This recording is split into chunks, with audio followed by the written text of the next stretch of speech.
Yeah, hello, record lovers, music lovers. Uncle Roddis here again. Some records arrived today, um, which I've already made a video about, but three of them, three of them are really like real good, big classics. That I didn't have on vinyl actually. I had them on CD, but they have been big time favourites for many years. And I got to thinking about how all three of these were debut LPs from the artists in question, and I got thinking about that because so many of my most favourite records are actually debut LPs. Um, a lot of my top 10 of all time records, and it's not firm on the order, but there are some that are pretty much at the top and have always been there for 30 years plus.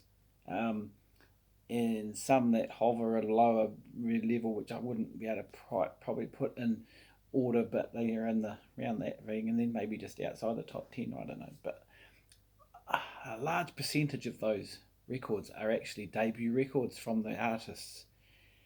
Um, none of the really big guys. I mean, not the Beatles, not the Rolling Stones, not the Neil Young or people like that, or Bowie. None of them their debuts. None of those guys their debuts would register with me as their biggest LP by a long shot.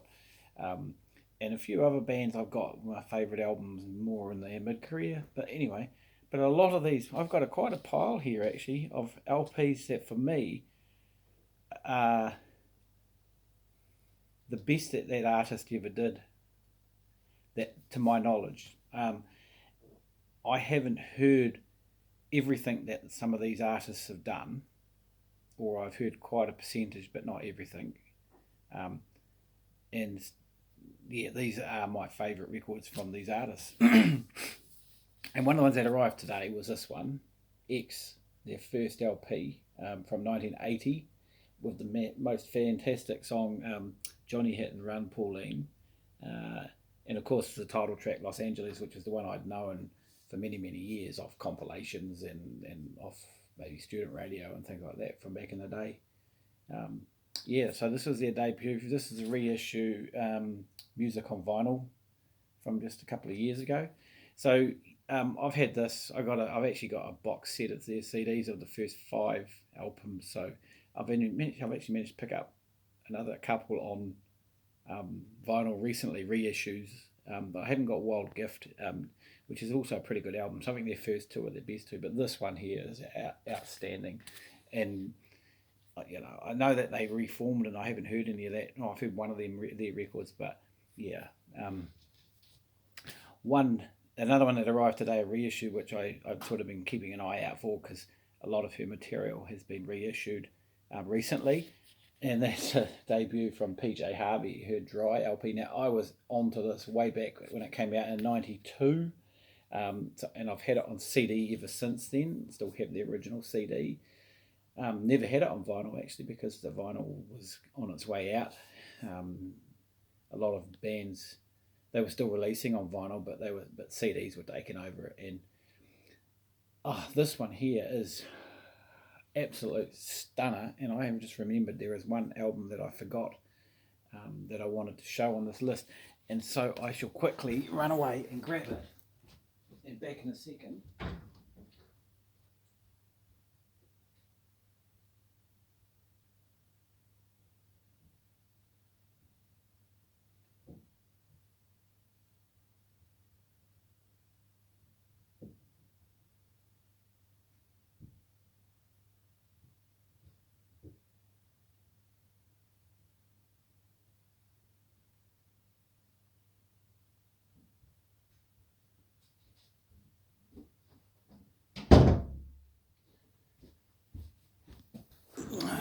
Okay, sorry about that. Just to fast forward it. I should have said fast forward for the next minute. I actually found two records that I forgot to add to this list. So anyway, PJ Harvey's Dry. I mean, I have loved this LP since the minute it came out, and it's such a great album for me, and I never actually got round to bothering to listening to the rest of her stuff. And I mean, she's still going now. She's still putting out records, 32 plus years later.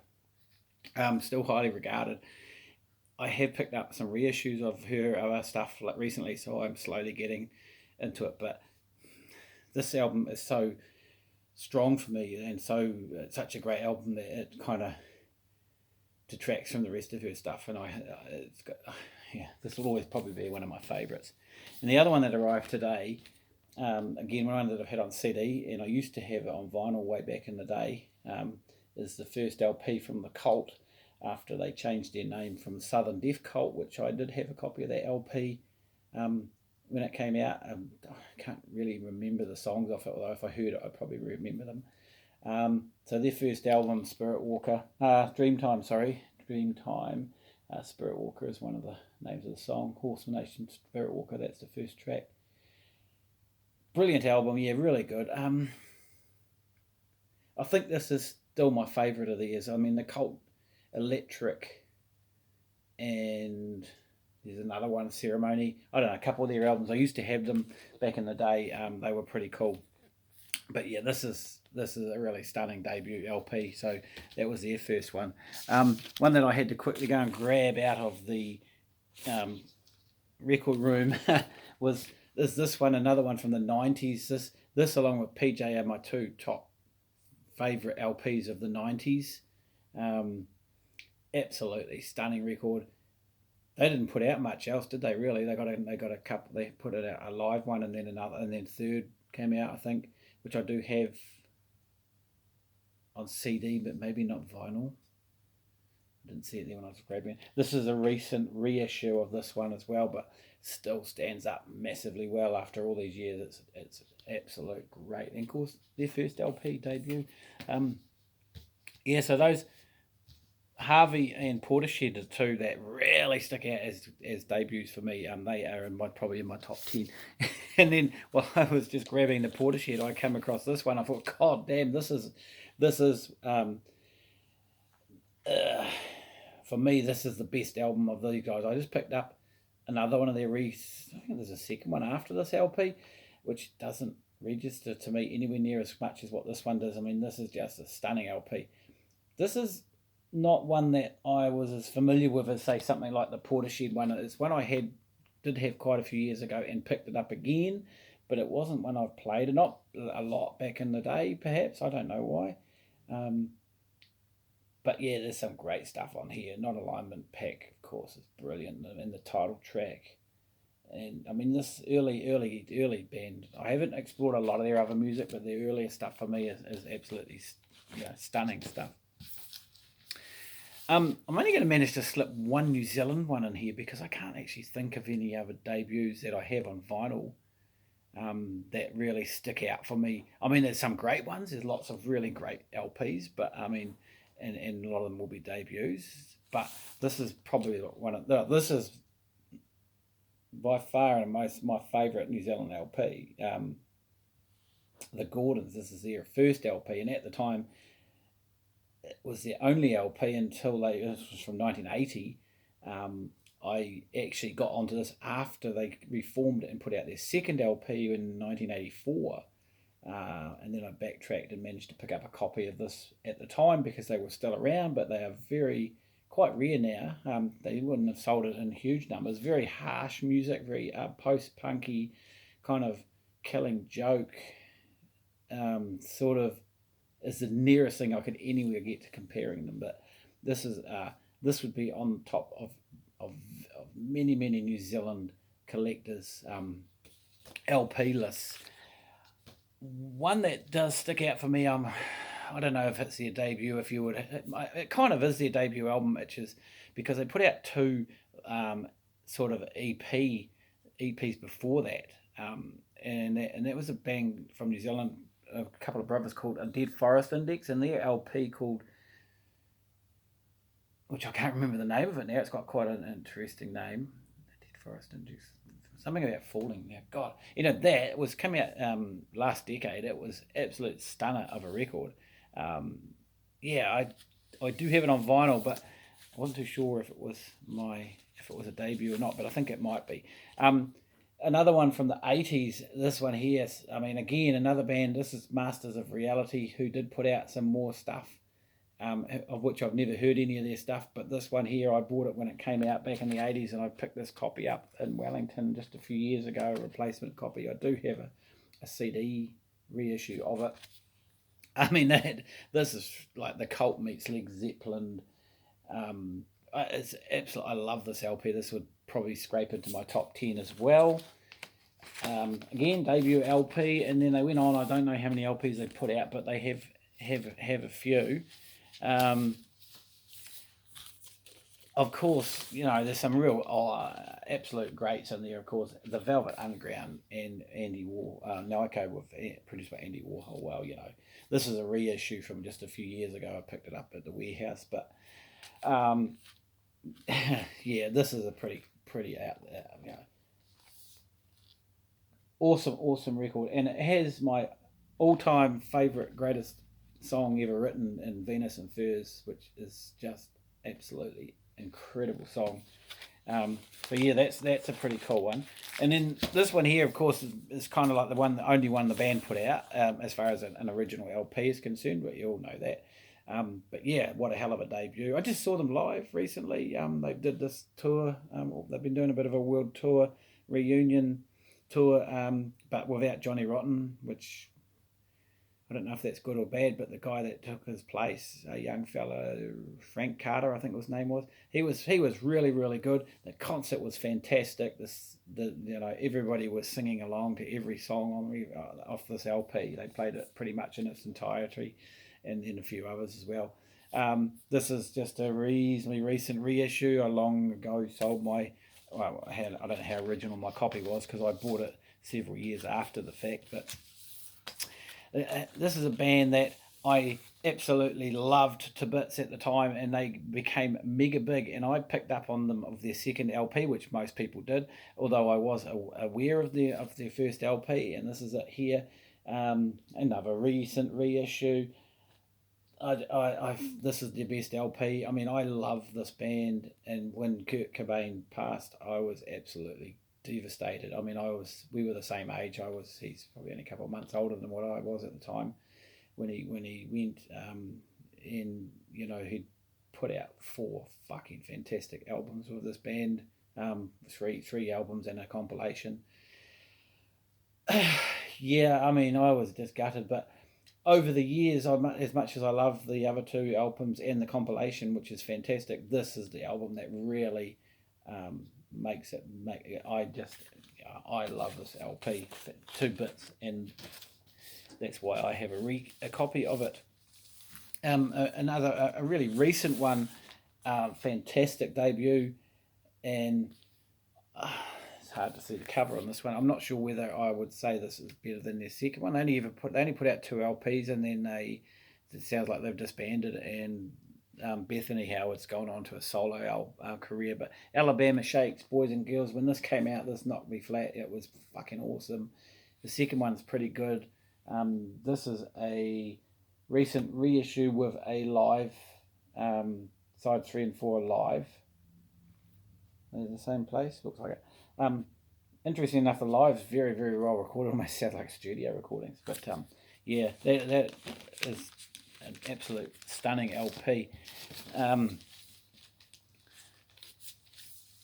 This one here, I'm pretty sure this is their debut. I actually bought this when it was coming. I had a lot of rap music. I was following rap music a lot in the 90s. When did this originally come out? 92? Oh no, 88. Oh, Christ's sake. Yeah, late 80s, early 90s, I was I was following a lot of rap music, and I had quite a bit of it in my collection. I don't have a lot of it now. I mean, a lot of it got sold, obviously, when my original collection got sold, and I hadn't really bothered replacing a lot of it, but picked this up as a recent reissue. I love this LP. Yeah, this is one of my favourite rap records. We all know it. It's pretty cool. This one here is another LP that I believe from the 90s. No, like 89. So again, this was their debut. Again, this is one I actually originally picked up on CD when it first came out. Or not, no, not when it first came out, but because I didn't start buying CDs till 1990. This came out in 1989. But yeah, and I do have a lot of this band's music on CD, and I still think that this is the best album. And it's actually quite different from their other stuff. They got a lot heavier, um, industrial wise, but I think this is absolutely stunning record. Um, this is a recent reissue as well.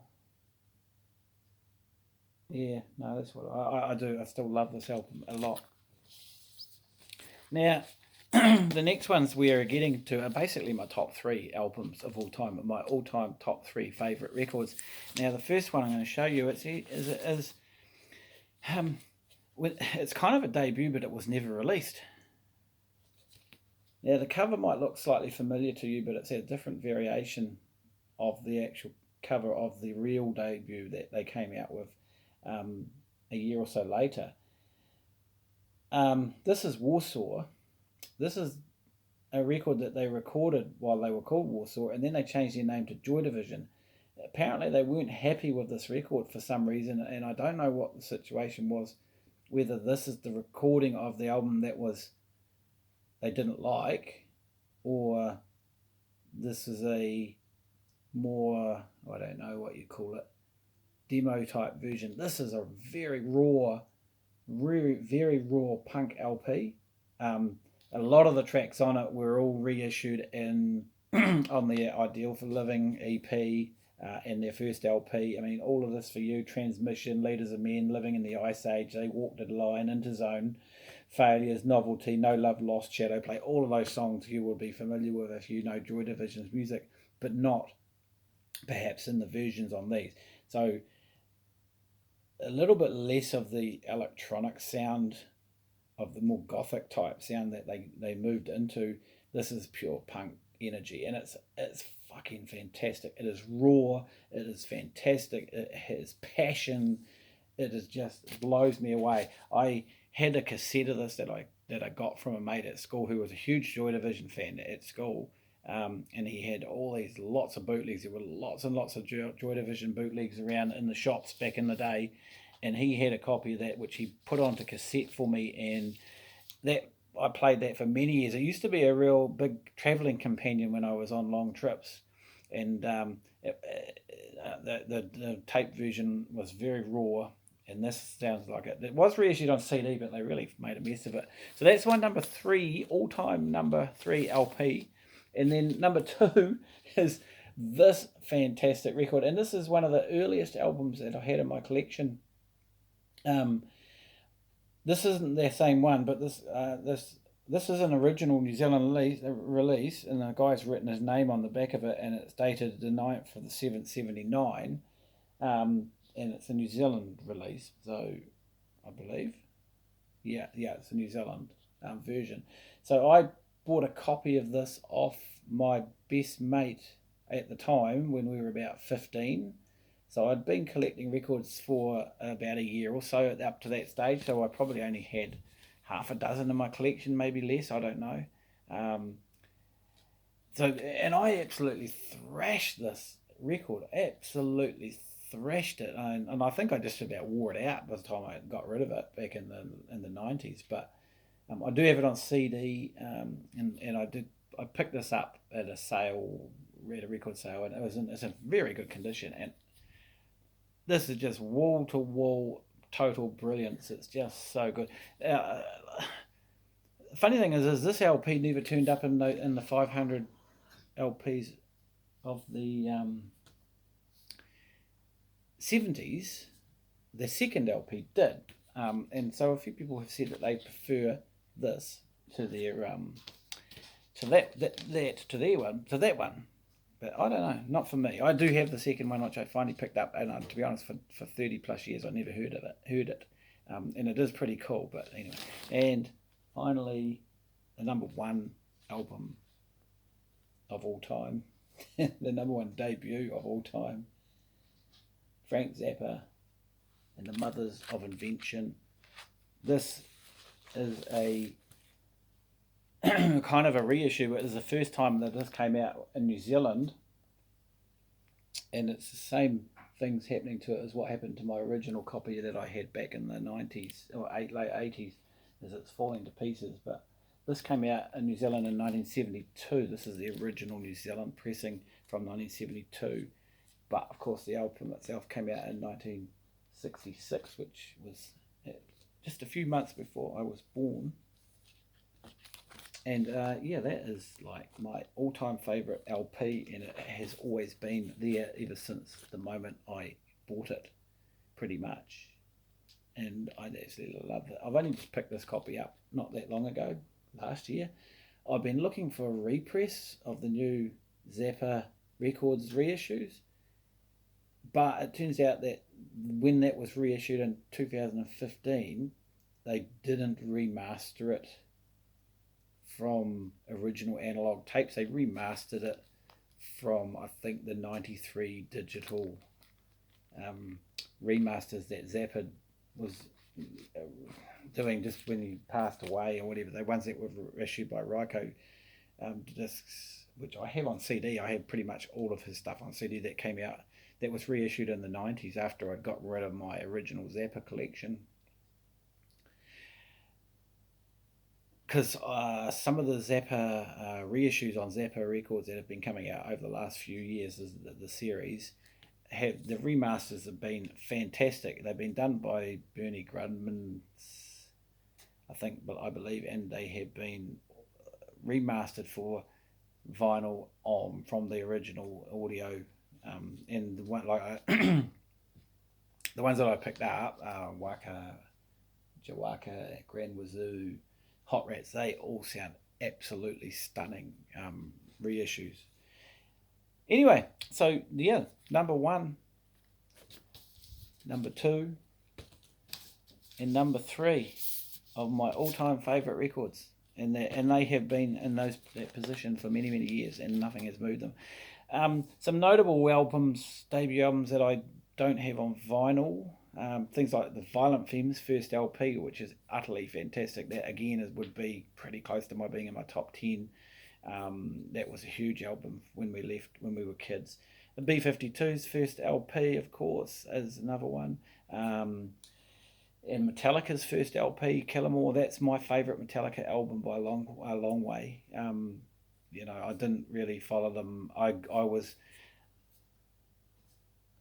was into the LP, and I think I had the next two LPs, but they were a bit different for me. I thought they weren't quite so thrashy. They were more slower, and they're probably heavier too. Justice for All, when that came out, I actually picked that up when it came out, and I quite enjoyed it. I do have a copy of that now, but after that, I really didn't follow them. But that Kill 'Em All, I love that LP. That is an awesome one. Yeah, so there's probably more I could mention that are debuts that are my favourite LPs of the bands. In that, but like I say, some of those ones like that PJ Harvey and particularly PJ Harvey and particularly the Masters of Reality are two albums that I absolutely love so much that it's kind of poisoned me to the rest of their catalogue. And I'm not saying the rest of the catalogue is not as good. It probably is, or it might be, or it's just my opinion of it, and that's the way it is. And that, but I certainly have got a few more PJ Harvey records in my collection nowadays. But Wire is another one, of course. I nearly forgot. And Bad Brains, Wire, Bad Brains, and I believe Damaged is Black Flag's debut. So that was another one. Yeah. So there are so many debut albums that are just absolutely top notch. And Buffalo Springfield. Now those ones I could have actually shown tonight because I had them all on vinyl, but they slipped my mind. Look, that's enough of me prattling on, so I shall leave you to it. That's a pretty long video, so I hope you enjoyed that and stuck with me, and if you did,